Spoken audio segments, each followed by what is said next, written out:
เก็บมะเผ็ดขี้นูดองเลยดองมาแซ่บล่าเด้อน้อยๆเลยซ้ำนี้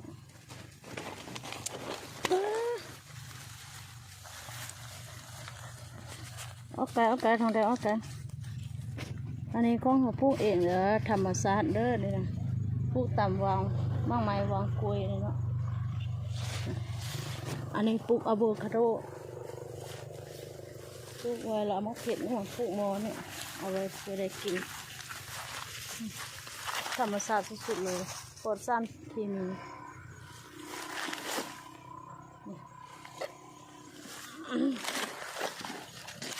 กลับไปเด้อนี่เนาะเป็นหญ้าตึกแบบนี้แหละมะเขือนี่มั่งหญ้าตึกเนาะเผ็ดขี้นูนหญ้าตึกแล้วให้งามตัวนี้นี่เป็นไร่แค่ไร่ป่ะ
นี่เด้อมะเผ็ดขี้นูนงามๆเด้อตัวนี้ตัวยาวเนาะตัวนี้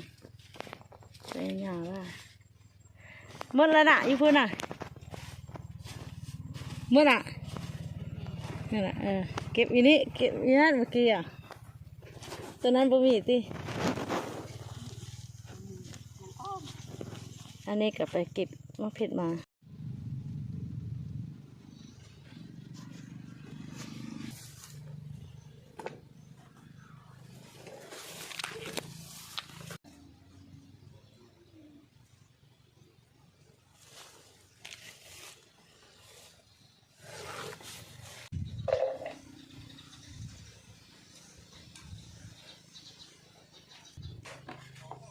กินอ่ะ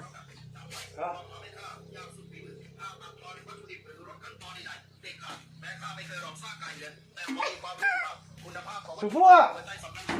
กินแล้วอร่อย